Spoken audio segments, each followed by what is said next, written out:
It's time to fling open the Iron Curtain now as we welcome Jonathan Fenby and Iain MacGregor to the Stamford's Travel Writers Festival.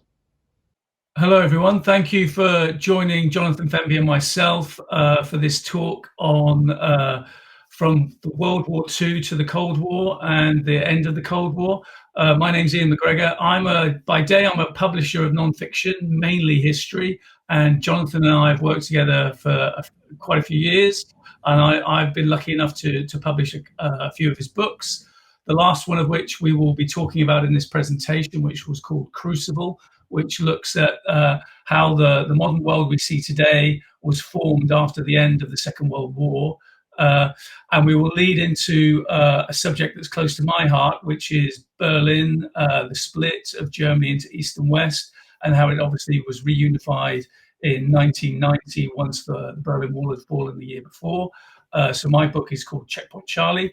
But what Jonathan and I have decided to do is the presentation will be in obviously two halves. We will be mainly talking with Jonathan at the beginning because obviously he'll be detailing the lead up to the beginning of the Cold War, and obviously that places Germany into that context.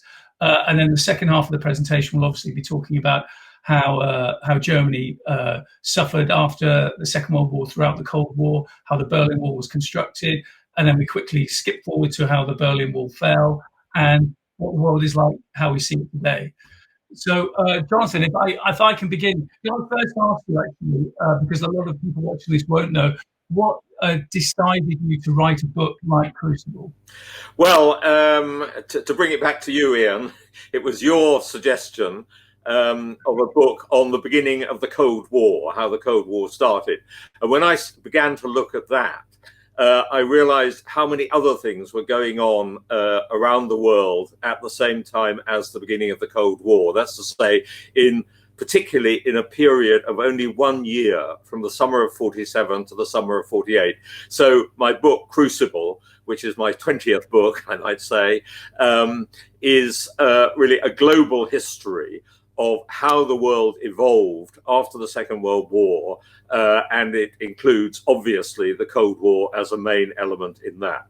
The Second World War was obviously the most devastating conflict in human history, with enormous destruction around the world. And it was a truly global war from the north of Europe down to the Pacific in a way that the First World War had not been. More than 50 million deaths, most of them civilians, it must be said. And the question in 1945, with Germany and Japan and their allies defeated, was what kind of world would be made out of this ruin? And that really is what my book is about. The three leaders of the victorious powers, Clement Attlee from Britain, Harry Truman from the United States, and Joseph Stalin from the Soviet Union, met only once at Potsdam in Germany, just outside Berlin, in the summer of 1945. The war with Japan had not quite ended, but was about to come to an end. Those three met, but really the shape of the Cold War, particularly the division of Europe, was already set. And the three men did not meet again. You can see them in this first slide here. Stalin, the long in tooth, very experienced dictator, now in his late 60s, in poor health, but absolutely paranoid about his own security and the security of the Soviet Union, and establishing a big security belt between the Soviet Union and the European powers and the West in particular. Harry Truman, who was the neophyte president who'd moved into the White House on the death of Franklin Roosevelt early in 1945. And Truman, who was a Midwestern politician, had no experience of world affairs at all. Very little of anything else either, outside his time in the Senate. And he said that he felt on becoming president as if a bale of hay had hit him on the head and knocked him silly. And really the story, I think, of the early part of the Cold War is of Truman coming to grips with international affairs, with the vital element of a commitment of the United States to an international role in a way that had not been the case after the First World War. And thirdly, Clement Attlee, who of course had become British Prime Minister after the Labour victory had overturned Churchill in 1945. Attlee, who was not very experienced in world affairs either, and was mainly concerned with keeping a bankrupt Britain saddled with huge war debts and big obligations which it couldn't afford, keeping Britain on track while introducing a whole raft of domestic reforms, including, of course, the National Health Service. As I say, these three men met once at Potsdam. They didn't meet after that. And as you'll see in the next slide, their foreign ministers continued to meet, but really got nowhere. With George Marshall, the American Secretary of State and the most admired of Americans at the time, playing the biggest role in this, but eventually deciding that it was impossible to do any constructive business with the Soviet Union. And that led to the launching of the plan, the Marshall Plan, which took his name in the summer of '47 and really revived and protected Western Europe, and therefore became a vital element in the Cold War. Could I ask a question here? Is before we talk about Britain's role and how it kind of fell apart from withdrawing from its empire, how much would you argue that America was dragged into this role as a world policeman? Was there a 50-50 split in Washington, do you think, or in the country itself? No, I think there was a general acceptance, certainly among the political class in Washington, of the need for a world role. As one of the leading isolationists from the 1930s, Republican, put it, Pearl Harbor ended any thought of isolation. And there was that acceptance. And what we perhaps forget now is the extraordinary preponderant role that the United States had in international affairs at that time. It was the only power with the atom bomb. It was militarily all-powerful. It was economically accounted for perhaps half of global GDP. The dollar was the important international currency, and American culture, soft power as it came to be known, was of course sweeping across the world, and something that Stalin and the Soviets were very afraid of. So it was very much what they call the American century. It was the American century, although, as Averell Harriman, one of Truman's advisors, said, the trouble was selling that idea of international involvement and the costs that came with that and the obligations that came with that, selling that to a country which basically just wanted to eat ice cream and go to the cinema. Fair enough. So if we move on, what effect did the end of the Second World War have on Britain and its empire, which is what we're going to see on the next few pictures? Yes. Well, Britain was deeply in debt. The economy was in a terrible state. The currency was very weak indeed. And of course, the Labour government was committed to a huge programme of domestic reform. And in that context, Britain really couldn't keep up its empire and its global commitments, particularly given the surge in nationalist feeling and desire for independence. And as we'll see in the next slide, this was particularly strong and dramatic in India, where Mountbatten went and arranged the independence of India, creation of Pakistan, partition, which was pretty disastrous at the time, which was rushed through, but which created two huge nations, along with independence for Burma and Ceylon, now Sri Lanka. At the same time, the Dutch were unable to hold on to their very, very big imperial domain in Indonesia, which won its independence under President Sukarno, seen here, leader of the Republicans, after a couple of military campaigns by the Dutch, where the Dutch were successful, but in the end couldn't hold on. In Vietnam, Ho Chi Minh was leading the Viet Minh in revolt against the French, which led to the first Indochina War, the French War, followed, of course, by the American War in Vietnam.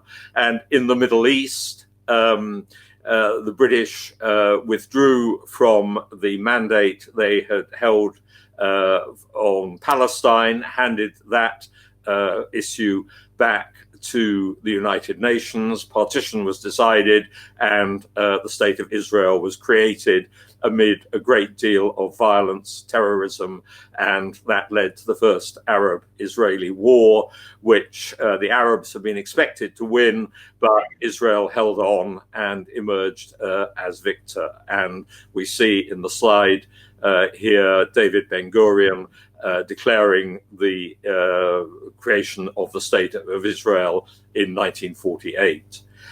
Meanwhile, another major event was going on in Asia itself, where the communists were challenging Chiang Kai-shek, who we see here, for control of China, and the Chiang government was militarily incompetent, riddled by corruption, inflation, social disintegration, and Mao Zedong led the communists on to victory in 1949. So this is a period where all through the world you have really the crucible, for the title of the book, of the world we know today. I was going to ask you, with all those areas of either conflict or political unrest, or transformation, I should say, where would you argue was, if America's the main, what you could call the policeman of the world, where would it have been its main focus in those crucial years after the war? And do you think it overlooked certain areas that then bubbled up later on and caused them too much trouble? Well, what was interesting for me in researching the book was the extent to which a lot of these major developments, which I've just talked about, were not actually part of the American concern or the American-Soviet rivalry. For instance, India-Pakistan, a huge story involving many millions of people, did not really fit into the US-Soviet divide at all. In China, the Truman administration basically decided not to back up Chiang Kai-shek in the end. It concentrated instead on building up Japan. There's a slide here which shows the proconsul, the imperious proconsul, Douglas MacArthur, with Emperor Hirohito, and the Americans decided to build up Japan rather than getting involved in China. In the Middle East, Truman was involved much more in recognizing Israel, as Stalin did very quickly. But at this point, that was not a major cause of US-Soviet interest at the time. It must be said, the answer to your question, Iain, and I've given a lot of knots in my answer, but the positive answer to your question is where the United States was mainly concerned was in Europe.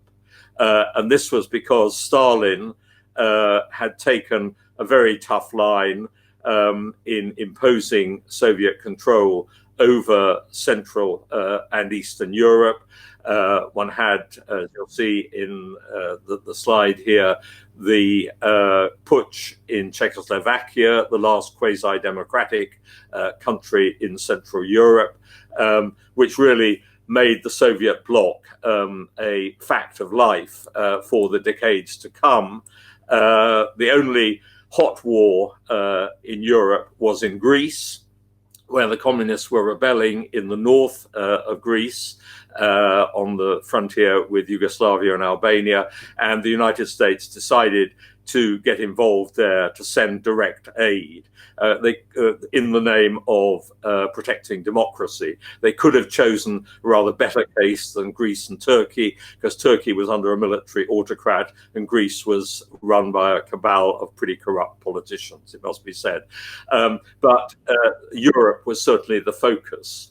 Would you say that the Allies were caught on the hop post-Potsdam? I'm only asking because there's that famous quote from Avril Harriman when he was at Potsdam and he was congratulating Stalin on obviously the Soviet victory in the East at such cost. And Stalin answered quite deadpan, but Tsar Alexander got to Paris. Well, Stalin had warned Roosevelt, in fact, at one of the pre-war summits in Tehran, I think it was, that the social system, that's to say the political system in countries in Europe after the war, would depend on which army actually occupied those countries. So the answer to your question is really no. I don't think anybody could have been surprised at the way Europe turned out. Of course, Stalin did have some surprises. Tito, who we see in a slide here, playing chess, rebelled against the Soviet Union and set up, if you like, the communist state in exile or in competition with the Mother Church in Moscow. But Tito was really quite isolated at this point. And so we get Europe divided. And the focus of US concern, particularly with the Marshall Plan building up Western Europe, and Germany very much as the fulcrum of that. Would you want to talk just a little bit for those that don't know that are watching this talk, how significant the Marshall Plan was? Well, the Marshall Plan, plus the American decision to keep troops in Europe, because Roosevelt had originally talked about withdrawing troops within a couple of years, that was absolutely vital. I mean, the money was very, very important, was used more or less productively according to different countries. Britain probably used too much of it to try to shore up its overseas positions and its military situation around the world. It was used, the money was extremely important, of course, but it was above all, I think, the feeling that the United States was involved, would defend Europe if there was a threat from the Soviet Union. And that led on to the creation of NATO, and the threat became all the greater, of course, in the late 40s with the Soviet explosion of an atom bomb. Because I'm only trying to set the groundwork for what we're going to be talking about with Germany as well later on. I mean, how much of a threat did the Soviet side see the Marshall Plan as?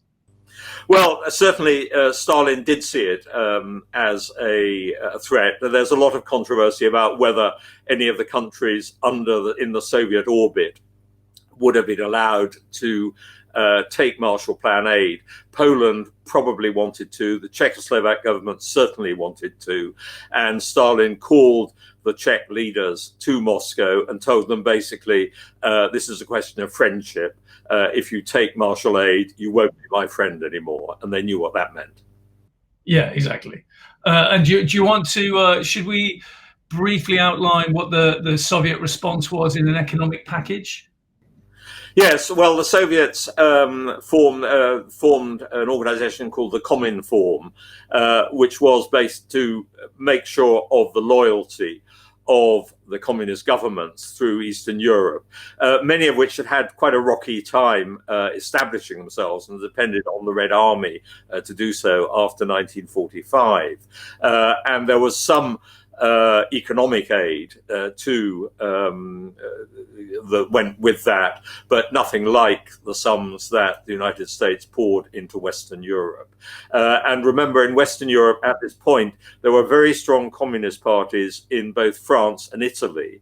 And one of the aims of the Marshall Plan was basically to prevent economic and social disorder and disruption, which would enable those parties to get to power. And that took place in France with the Christian Democrats, Social Democrats, repulsing a big wave of strikes and sabotage and demonstrations by the Soviets, and in Italy with the elections in April 1948, which returned the Christian Democrats, very heavily fought election, and one of the Christian Democrats who were allied with the Catholic Church, of course, one of their slogans was, Stalin cannot see you in the voting booth, but God can.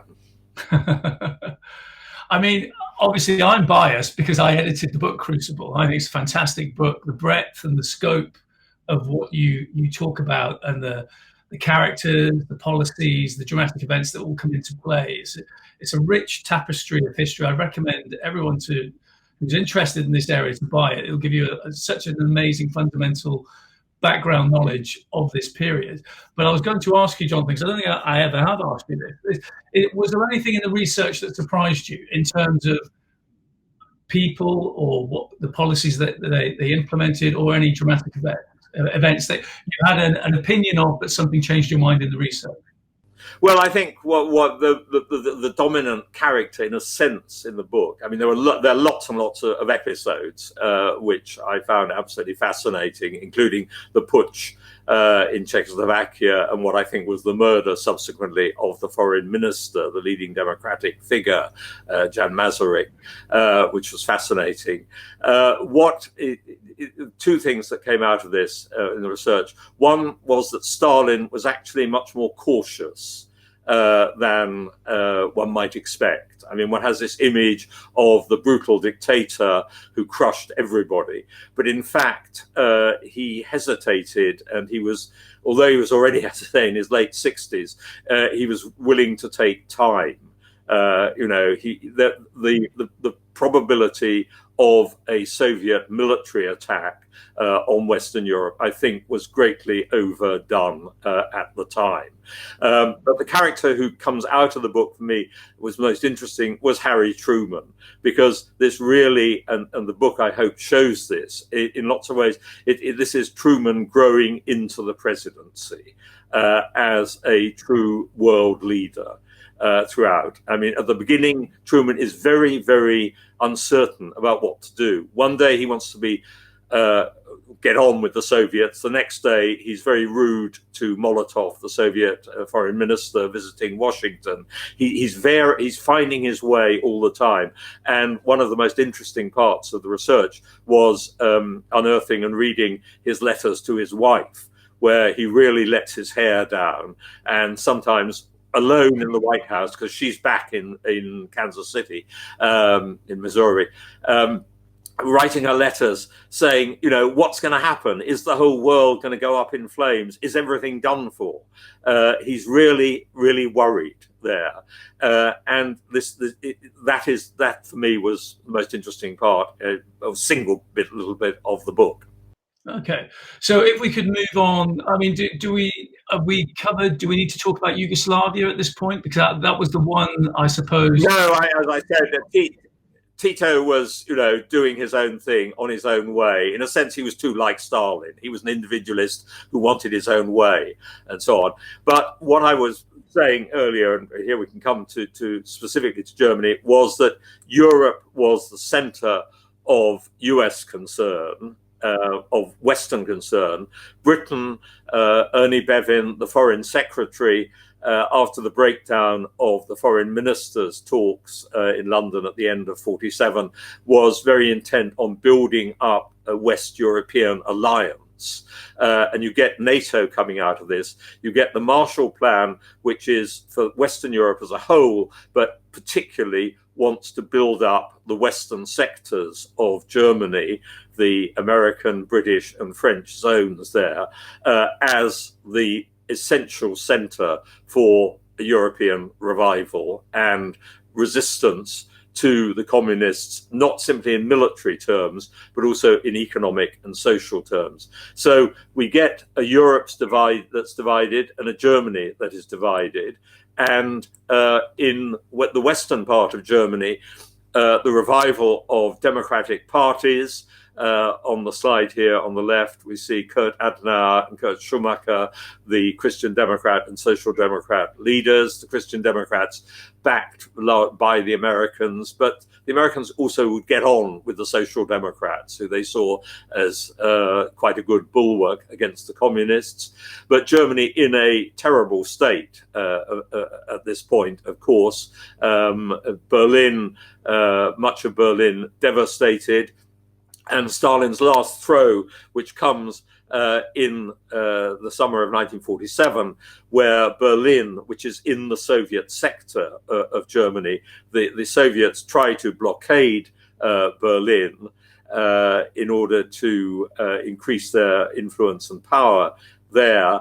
The Western powers resist staging the airlift because, of course, surface communications were cut off. That was highly successful, saved Berlin, I think, but also marks really where the Cold War becomes embedded. Stalin doesn't try anything like that again, and the West, and particularly the United States, has shown their commitment to defending Western Europe. And as I say, NATO and everything else follows on from that.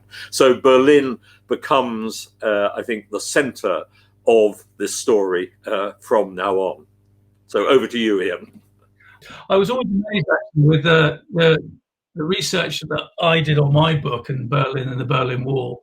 I was always taken aback actually at how accommodating, you could argue, that the Russians had been at the end of the Second World War to allow the Allies some 80 miles inside their own territory of occupation to have their fair share of occupation of the German capital. Because when you think about it, the sacrifice, and this is I'm not an apologist for Stalin, but the sacrifices the Red Army had given to capture the city in blood, and the fact that they could have easily driven past the Elbe if they'd wanted to, but obviously they stayed to the agreement. But they still allowed the Allies to come into their own territory to create what was in the end an international city.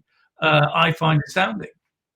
Yeah, I think Stalin he didn't want a major blow up with the West at that particular point, and he had East Germany. And you will, I know, talk about East Germany in your book is excellent on the situation in East Germany, and particularly East Berlin, obviously. But right from the beginning, really, in Berlin, I think one can say this was an irritant to the Soviets who saw exactly what you have just outlined, Iain, and wanted to be masters in what they saw as being basically their city. Yes, because I was going to say, I mean, I'm not skipping all the way forward to 1990 or into the 90s by the time all Russian troops had left Germany, but the Soviet veterans that are still alive that I interviewed for my book, and I asked them about how did they feel when they eventually left German soil. They were, I would agree, I would say, primarily because in their eyes, what they saw was, well, how come if you look at Berlin as four sectors, they were the only occupying army to have to leave and go back to their own country, whereas they would obviously look at the French, the British, the American sectors and think, well, they're staying. Why are we the ones to leave when we actually conquered the country and the city in 1945? So that was the feeling that probably resonates today if you bumped into any veteran. Yes, I think for the other thing was that I think during the period that I cover in the book and so on, Berlin became a kind of testing ground for the Soviet system in the eastern sector, the Soviet sector, and democracy in the West. And clearly the strength of democracy was a real challenge to the Soviets from the beginning, but they were stuck with it. So if we can talk about, because obviously you've outlined that Germany, well, Europe and Germany at the heart of Europe was the central focus for both sides during the Cold War. We have got a map we can show you in this presentation that shows you Germany as it was with the split of East and West, and obviously that followed the zones of occupation. So if you look at the map, you'll see on the left-hand side what would become West Germany in the late 1940s, or the Federal Republic of Germany, I should say, and that would be the British, French, and American zones. And as you can see, probably a third, maybe a quarter of the rest of the country in the east would become the German Democratic Republic, as we know, the GDR. One side in the west was primarily, I would say, more heavily industrial, more commercial, and on the eastern side, it was more agrarian. And that would obviously lead to issues later on in terms of productivity, what kind of economy they wanted to follow, how successful each one would be, and the imbalance that would affect it. And what I tried to capture in my book was, it wasn't just a history of the Berlin Wall or Checkpoint Charlie, which is what the name of the book is. It was more to do with, through lots of interviews with East and West German and Allied troops and Soviet troops that were there as well, was just the picture of what life was like from their perspective, living with something like the Cold War, not just the Berlin Wall, but what was then later titled the intra-German border, which, as you can see from the map, is what separated East and West Germany. So it wasn't just a soft border, as in a line on a map. By I'd say 1952, 53, Stalin had made sure that that border was a very, very hard border. It was not just fenced in, it had armed patrols. In some places it had minefields, preliminary death strips, you could say, where whole areas, you could go for 2 kilometers near the border, and that would be it. Unless you had a specific pass, reason to be there, you wouldn't get anywhere near it. But all that would be, which is what I'm going to talk about now, the main issue which brought about the Berlin Wall was migration. So it just wasn't about, I would argue, an economic or political plan. Those were important, but it was people power as well. And it would be people power, obviously, in 1989 that would bring the wall down and obviously the end of the communist bloc. But in the early 50s, right up until the wall would be built in 1961, it was primarily a lot of East Germans, probably about 17 to 18 million people lived in the East German states, and it's what they were growing up with or experiencing as they were trying to rebuild their lives after the Second World War, not in terms of political freedom, but more in terms of what jobs they had, what careers they could see ahead of them. There would be what political freedoms they had, I suppose, but primarily it was, what kind of life have I got here? And from my research and then the people I was interviewing that had escaped from East to West, predominantly it was the same reason. They wanted a better life. They wanted a better life for their children. They wanted opportunities for education. So obviously a lot of people that will be watching this will know that you get people from the East saying, well, we had free education, job for life, the economy was stable to a degree. That was a price worth paying for a lack of political freedom or expression, I should say. But just from the data that I got, that I talk about in the book, between 1951 and 61, that 10-year period, from a population of about 18 million, 2.1 million had migrated from east to west surreptitiously to get through the border one way or the other to resettle in West Germany primarily. They didn't want to go anywhere else. And crucially, 2.1 million is obviously about a sixth of the population, but 50% of that 2.1 million was under 25 years of age. So that's the lifeblood of any country's economy. And they were from the professional classes. So teachers, architects, engineers.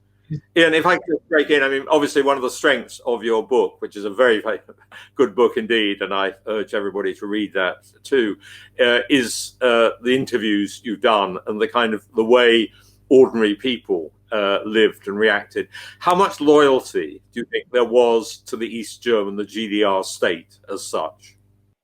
It depends. I mean, generally, yeah. I mean, even the people that I interviewed who'd escaped, most of whom had escaped successfully. But I did interview 2 or 3 people that had been caught and as a result had done time in prison, quite hard time in prison, because you were seen as a political agitator, so you were given the worst type of treatment in the GDR penal system. But they were all loyal to the country that they wanted to build. I would argue that in the main, it wasn't brainwashing at all. They'd seen what Nazism and the far right had done to the country as a whole, the destruction that it had wrought.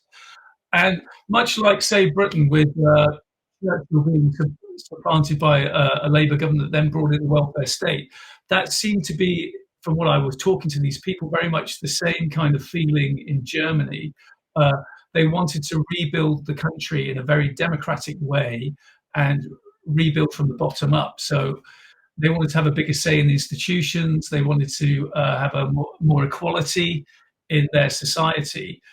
And obviously, from a GDR perspective, from us looking in to them, something went wrong somewhere, and they realised that. But they were very loyal. I think it was the second generation that came that were teenagers in the 60s and then into the 70s. They were the ones that, when I interviewed them, had the major issues with the society, and they lived in the government that ruled them.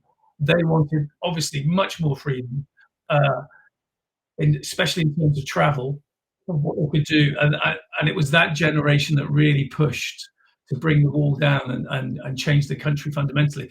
But for the generation that was from the Second World War, no, they really wanted to work as hard as they could to build the kind of socialist paradise that they thought was attainable. But obviously, it went wrong quite quickly. So can you just fill us in, Iain, generally on the building of the wall and what that meant in broad terms for Berlin and its people? Yeah, sure. Well, I mean, like I said, with the migration that's happening, it was a major issue for Walter Ulbricht, who was leading the GDR by the start of the 50s. He saw himself obviously as a sovereign. He saw the country as a sovereign state, and he wanted to build it very much as a reflection of Stalin's Russia. So it was very much a command to economy, heavy industrialization, that kind of thing. One-party state obviously had to be the way to go. That alienated a lot of society, as I was just saying. They were happy to work as hard as they could if they thought there was going to be tangible rewards at the end of it. But by the mid-50s, they could definitely see that their standard of living was dropping.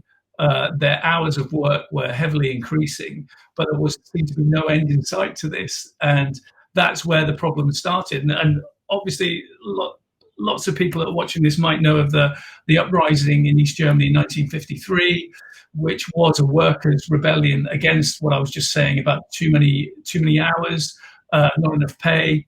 So what started as a localized strike in Berlin, East Berlin, soon spread right across the country.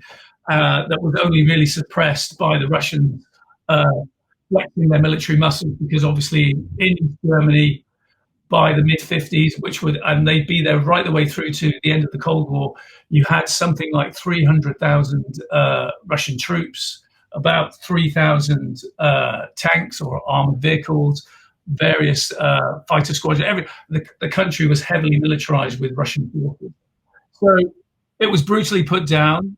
A lot of people were killed. Thousands were imprisoned. And that kind of set the template all the way through to when the Berlin Wall had to be built, because that kind of reaction from the government set in train an even greater need to get to the West.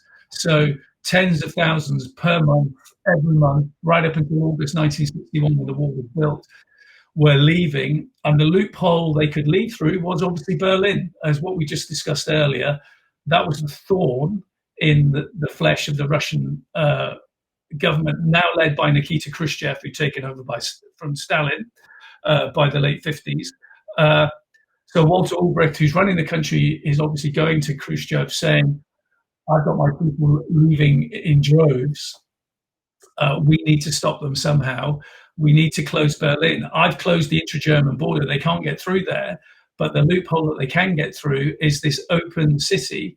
So if we go to the slide that shows the French sector, where people just happily walking along the streets, like you can see, before the wall was built, it was very porous sectors. So the French, American, British sectors that are bordering onto the Soviet zone of occupation in Berlin, they were open. There would be police and some security apparatus on those borders, but there was no wall.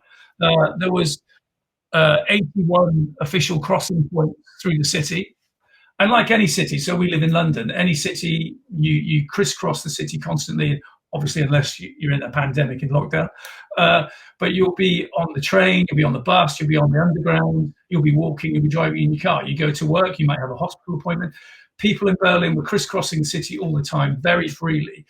And under that umbrella of movement, it's a lot easier. You stand less chance of being arrested if you're not carrying lots of suitcases, looking obviously like you're going somewhere. And that's how people were using this loophole to escape from east to west. So, for instance, the Berlin Wall was built on the third, or started to be built, and the border crossings were blocked on the 13th of August, 1961. The month before that happened, over 30,000 East Germans managed to escape from east to west into West Berlin to find refuge and then to be repatriated into West Germany. That's just 1 month, 30,000 people. So you can see that was the need. Albrecht and the ruling elite of the GDR thought we need to do something. And as we go to the next slide, where there's a portrait of Nikita Khrushchev on the right, the balding elderly gentleman, with obviously the very famous figure of John F. Kennedy, the President of the United States. That was a summit, Kennedy's first international summit held in Vienna in June of '61. And that kind of set in train the notion to the Soviets and obviously to the East Germans that they could push the Americans around to a degree and perhaps do what they wanted to do, which was seal in Berlin and shut off that valve or potential alleyway of escape for East Germans. So from that summit, a very belligerent Khrushchev really hammered home to Kennedy that the Russians weren't going to be pushed around, and if it was war, if what he wanted, that's what he was going to get. Obviously, Washington at the time didn't really know the capacity for a global nuclear war that the Russians had. They believed it was far greater than what it was, but it was still a major threat. So Kennedy knew he was under pressure to try and find some accommodation. But both sides came away from that thinking different things. The Russians thought they could push the Americans around, and they then signaled to the East Germans it was maybe time to have a solution for Berlin. Kennedy came away thinking, this guy's for real. He wants to really go head to head with us. I need to beef up our forces, not only in Europe, but around the world. I need to increase the military spending, which obviously is the wrong signals to give to the Russians. But that's what led to both sides coming away with completely different thoughts, and which would catch the Allies on the hop come August, 2 months later. I've just gone to the next slide, which showed you the three main figures from the GDR that were responsible for the building of the Berlin Wall. Operation Rose is what it was called. Top left with the glasses is Erich Honecker, who had become the leader after Walter Ulbricht, who's on the right-hand side taking the salute of some East German factory fighting workers, militia in Berlin, with the goatee beard and the long coats. And bottom left is Erich Mielke, who was famously later on the head of the Secret Service police in East Germany, the Stasi. The two gentlemen on the left, Honecker and Mielke, were given the orders by Ulbricht to plan and commence Operation Rose for August 13th, which basically was the hermetically sealing in. It's not just cutting the city in half along the sector, the international sector borders. It was building barriers all the way around the city's hinterland as well. So basically sealing in what was international West Berlin. And that was commenced on the 13th of August, deliberately chosen because it caught everyone on the hop. It was a Sunday. It was a summer's weekend where a lot of Berliners were either in bed asleep or relaxing at their country garden allotments or down on one of the lakes or in the forests that surround the city that Berliners love to do.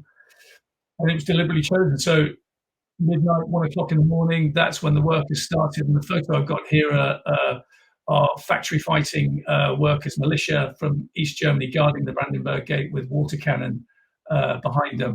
And just in the distance, what you can see there are East German regular troops.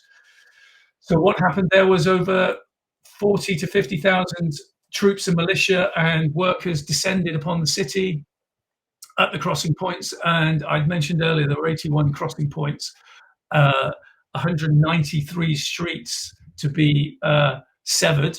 And that's where the wall was built, and the barricades were first went up. And it wasn't a wall that was initially built, obviously. What they were planning to do was basically barbed wire, cement posts. That was the first iteration of we're cutting the border around the city. And that's what the workers were doing.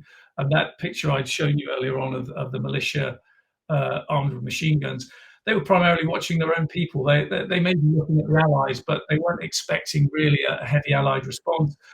They were fundamentally there to stop their own people trying to have a last-minute escape through the barriers. A lot of people might well have seen, if you go on YouTube, you can see pictures of East Berliners running through the gaps in the barbed wire, and there's a famous picture of one woman catching her head very painfully as she dives through. That was the first iteration. That was the first toe in the water for the East Germans. They were trying to see whether the Allies would respond, and they didn't. And so that happened, and the Allies quickly realised within a couple of weeks that the East Germans weren't trying to take the city, which was the fear. They were just sealing in their own people. They just wanted to stop the migration. They just wanted to make sure that was put to an end.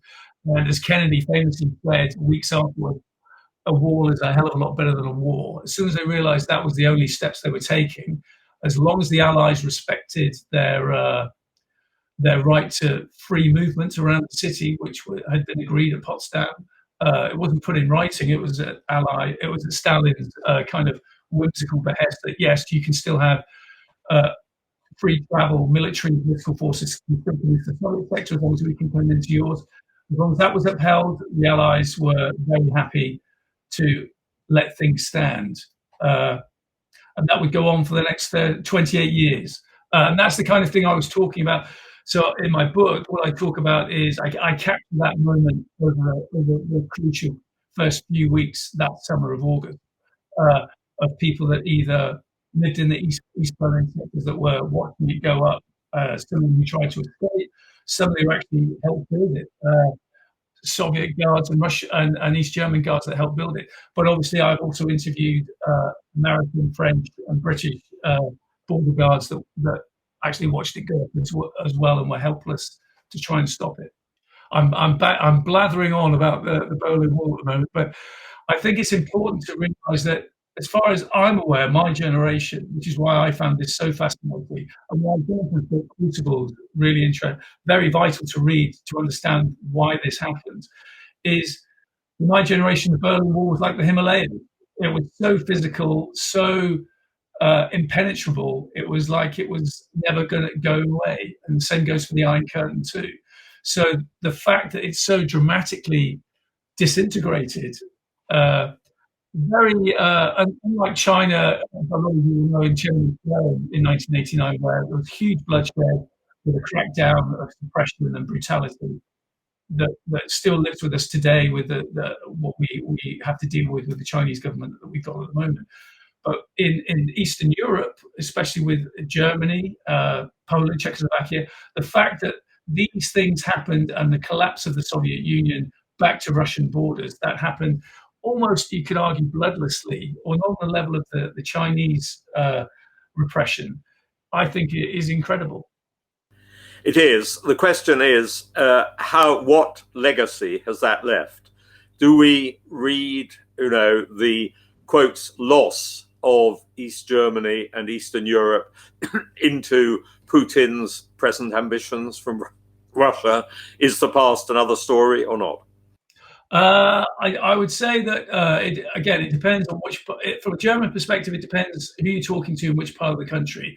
The many East Germans I talked to, not just in Berlin, but in Dresden, Leipzig, again, a certain generation, they see there's still a lot of inequality between east and west of their country in terms of the brain drain going from east to west, standard of living, wage earners, job opportunities. It's just that there's still an imbalance there, but that will take decades to resolve. It is what it is. I mean, the infrastructure in the West is so much more advanced still from the East. Berlin itself is obviously radically changed. You could walk through the city, you would never know the Berlin Wall was there, and you'd never know there was an East and a West unless you know what you're looking for. Which I think in some ways is a good thing. I mean, the city is a fantastic city now. The renovation is incredible. But as far as the Russians are concerned, I would argue that the Cold War is still there. It's just in a different guise. It's not in physical form as it was. As we all know, it's definitely gone online. It's digitized. I think the Russians still see themselves as a major player in world affairs, world politics, but primarily they see that part of Europe as their backyard, which they had to give up in an underhand sort of way. And I think if Putin was still around in the next 10, 15 years, who knows, he might not be, but they see it as unfinished business. And I think that's the issue, that's the problem.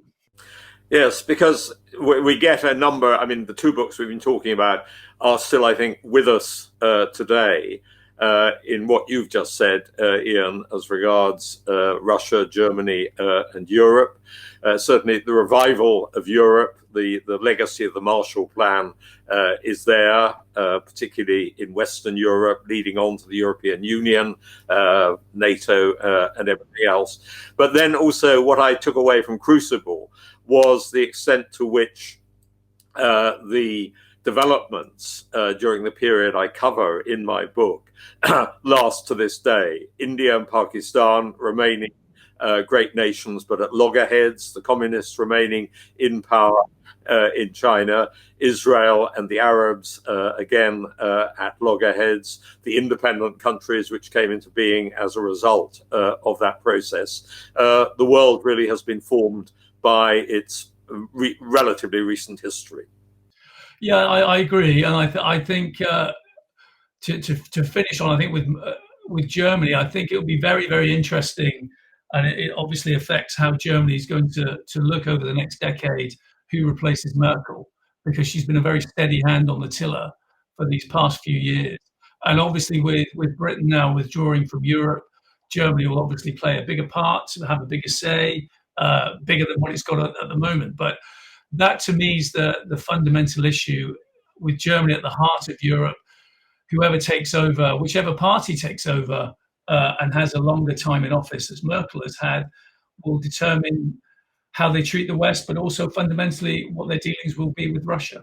Indeed, and of course over running all this, the question of whether the United States is going to keep the international global role which Truman forged for it after 1945.